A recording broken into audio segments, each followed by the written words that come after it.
ఈ వీడియో చూసిన తర్వాత మా పేటీఎం మేధావులు ఏమైపోతారా పాపం. నేనటి వరకు ఎవరికి నచ్చిన స్టోరీ ఆడు వెళ్ళేసాడు. ఆడి ఇష్టం, ఇంకా నోటికి అదుపులేదు. రకరకాల కథనాలు, రకరకాల స్టోరీలు. ఇటలీ అని ఒకడంటాడు, అమెరికా అని చెప్పిన ఒకడంటాడు. నాగార్జున యాదవ్ గారు అంటే అదేదో కాస్తో ఇసుకిస్తూలాగా ఏదో పేరు చెప్పుకొచ్చాడు. చంద్రబాబు నాయుడు గారికి ఇంటర్పోల్ అధికారులు నోటీసులు ఇచ్చారు, ఇటలీలో విచారణ చేస్తున్నారు, అక్కడ ఆయన అరెస్ట్ చేశారు, రేపో మాపో మనం సంచలన వార్త వినబోతున్నాం అని చెప్పేసి ఆడు స్టోరీ ఆడిది, ఐఏశ్వర్ స్టోరీ ఆడిది, రకరకాల మాట. ఈ పేటీఎం మేధావులంతా చేసింది అదే. నిన్న మొన్నటి దాకా కూడా, నిన్నటి వరకు కూడా, ఇవి రాత్రి కూడా తమిళ పెట్టాను కదా మా కేఎస్ ప్రసాద్ది.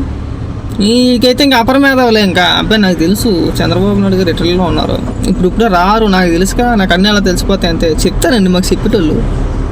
ఏంది చెప్పింది బొచ్చు నీకు చవుడు చచ్చిపో చూసి. ఈ వీడియో చూసి నీళ్ళు లేని బావి ఏదైనా అందులో ఉంటే దూకేయి. సగం దరిద్రం వదులుతుంది, రాష్ట్రానికి పట్టిన సగం దరిద్రం వదులుతుంది. నీలాంటి వాళ్ళు ఎవరికో ఉపయోగం లేదు, నీలాంటి వ్యక్తుల వల్ల ఎవరికో ఉపయోగం లేదు. చూసా కదా, సీఎం నినాదాలతో శంషాబాద్ ఎయిర్పోర్ట్ హోరెత్తిపోయింది. చూసి ఆడండి మీలాంటి కోసమే. ఇంక మీ ఏడుపులు ఇవాళ నుంచి సపరేట్గా ఉంటాయి, ఇవాళ నుంచి డిఫరెంట్గా ఉంటాయి. నిన్న మొన్నటి దాకా మనం మాట్లాడిన దానికి సమాధానం చెప్పాం.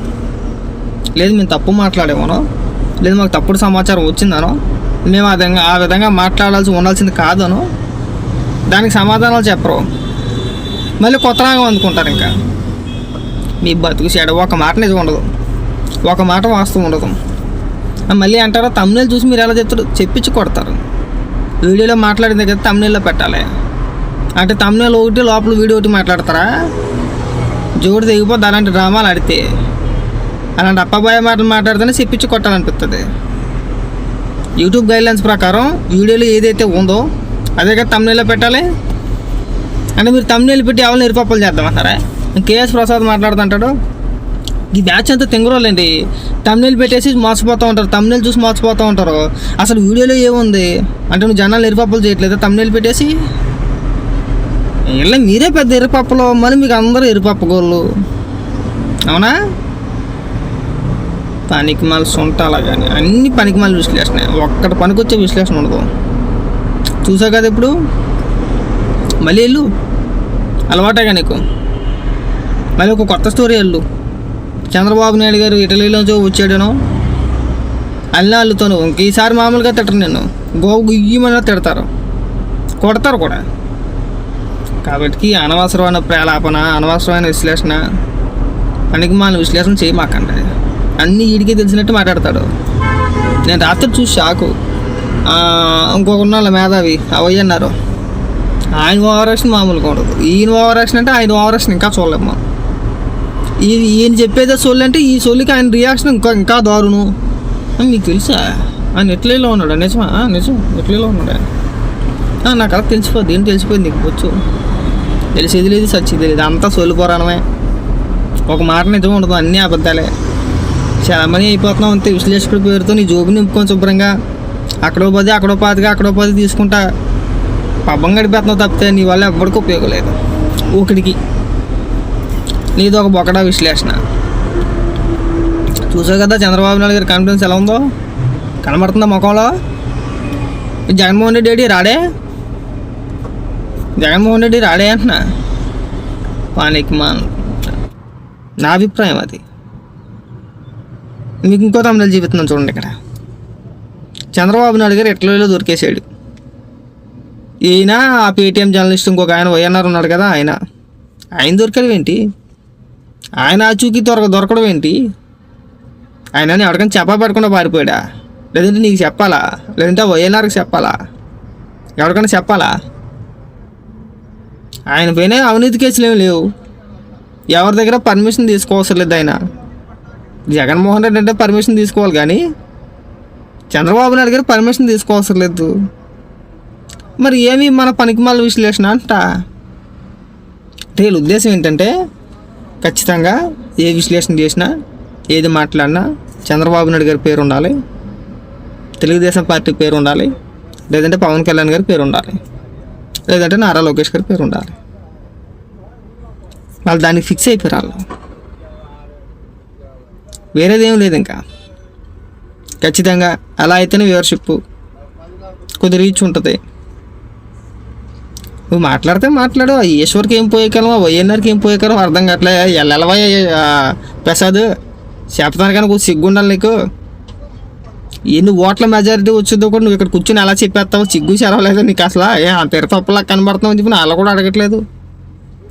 అవునా సార్, నిజమా సార్, నేను నమ్మొచ్చా? ఖచ్చితంగా వంగ గీత గారు గెలిచేస్తారా? ఎరిపప్పులు అయిపోవడానికి తప్పితే ఉపయోగం ఏమైనా ఉందా? మిమ్మల్ని అలాగే లెక్కేయాల. పొలిటికల్ జోకర్లో రాజకీయ విశ్లేషకులు, మీ రాజకీయ విశ్లేషకుల వల్ల ఎవరికి ఉపయోగం ఉండదు.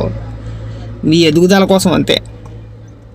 ప్రతి ఒక్కడు 4 మాటలు మాట్లాడగానే ఎవడి ఎదుగుదల కోసం వాడు రాజకీయ విశ్లేషకుడు అని చెప్పేసి ఒక ట్యాగ్ వేసుకోవాలి. మెల్లో 4 యూట్యూబ్ ఛానల్స్లోనో 4 ఛానల్స్లోనో కూర్చొని డిబేట్లు చేస్తే ఇంకా ఆడంత అపర మేధావు లేడు. ఇంకా ఆడంతట ఆడు పొంగిపోతాడు మాట.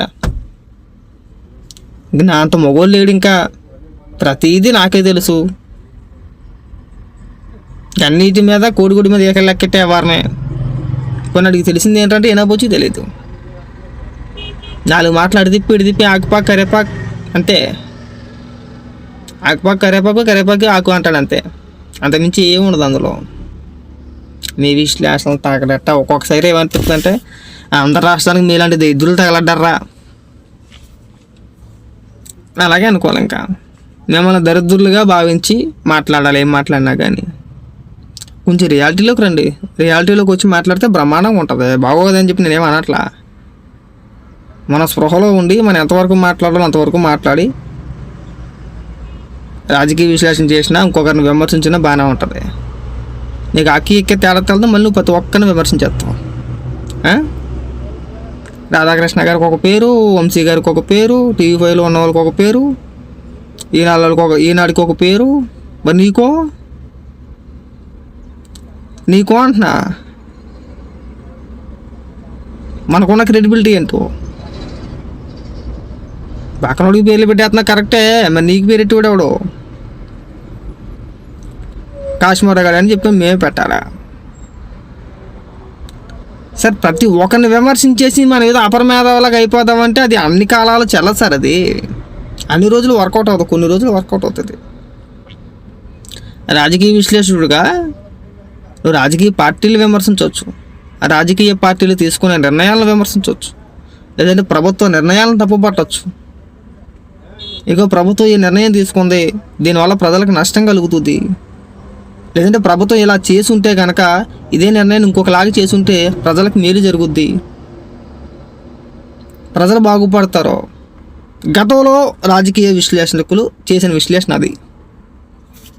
ఇప్పుడు రాజకీయ విశ్లేషకులు ప్రతి ఒక్కరు ఆయన విమర్శించాలా, ఈయన విమర్శించాలా, తెలుగుదేశం పార్టీ పైన పడే ఆడవాలా, లేదంటే మీడియా ఛానల్స్లో కూర్చున్న కొంతమంది వ్యక్తులను ఉద్దేశించి రకరకాల పేర్లు పెట్టేసి ఏదో పెద్ద అపరమేధవలాగా. నేను అదే చెప్తా, ఎన్టీపీకి అయితే సొత్తలేదో మొదలు నిజంగా తెలియదు నీకు. చదువుకున్నావు అంతే. చదువుకున్న మాలని ఏంటంటే చదువుకున్న వాళ్ళకి అడ్వాంటేజ్ ఏంటంటే సగం మాటలు తెలుగు, సగం మాటలు ఇంగ్లీషు.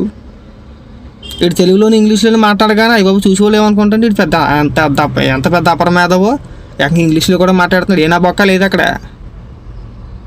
ఆడికి తెలిసింది గోరంతా కొనంత తెలిసిన వాళ్ళుగా ఫీల్ అయిపోతాడు. అది ఇద్దరు ఒకటే మనకు వచ్చిందన్నమాట. వాస్తవాలు తెలుసుకుంటే అందరూ బాగానే ఉంటుంది. రియాలిటీలకు రా. మనం ప్రతి ఒక్కడికి పేర్లు పెట్టేసినది మాత్రం పెద్ద మొగుడం అయిపోం మనం. కొద్దిగా అతి వ్యవహారాలు అతి మాటలు తగ్గించుకుంటే బాగుంటుంది. రిజల్ట్ వరకు ఆగు, 4వ తారీఖు వరకు ఆగు.